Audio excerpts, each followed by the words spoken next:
Hello guys, jom kita masak ikan singgang yang sangat sedap dan mudah je nak buat. Sebelum tu, yang mana belum subscribe, korang boleh tekan butang subscribe. Thank you guys. Mula-mula kita akan basuh bersih ikan, buang bahagian perut dan juga bahagian insang dekat kepala. Kemudian kita akan potong 2. 3 ekor ikan, potong 2 akan dapat 6 ketul. Ikan ni besar-besar. Kemudian kita akan basuh bersih lah. Ini adalah bahan yang kita akan gunakan. Saya pakai 2 biji bawang merah besar, sedikit asam keping, lengkuas yang dah dipotong halus, potong panjang-panjang, dan juga bawang putih dah dipotong juga. Bawang putih dah 5 ketul saya guna. So korang tengok ikan ni kita dah potong, dah basuh bersih dah. Okey, mula-mula kita akan panaskan periuk kita, kemudian masukkan ke semua ikan yang dah dibasuh bersih. Resipi ni sangat simple dan senang nak buat guys, sebab kita akan masukkan ke semua bahan sekali. Masukkan asam keping, masukkan bawang putih, kemudian masukkan lengkuas, dan masukkan bawang merah besar. Masukkan je ke semua bahan-bahan yang kita sediakan. Kemudian kita akan masukkan air. Masukkan air tu sehingga ikan tu tenggelam.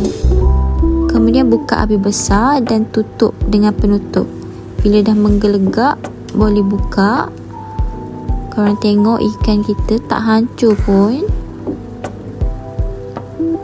Sangat sedap ni, dah tak sabar nak makan. Korang boleh masukkan sedikit garam. Untuk satu periuk ni saya pakai 2 sudu kecil garam. Kemudian masukkan sedikit seasoning. Saya pakai Ajinomoto. Kalau korang nak pakai secukup rasa pun boleh.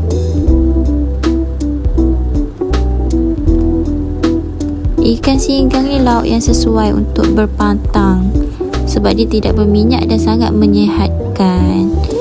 Kacau-kacau dan kita boleh rasalah dah sedap ke belum, dah masin ke belum. Okey, jom kita rasa dulu dah sedap ke belum ikan singgang.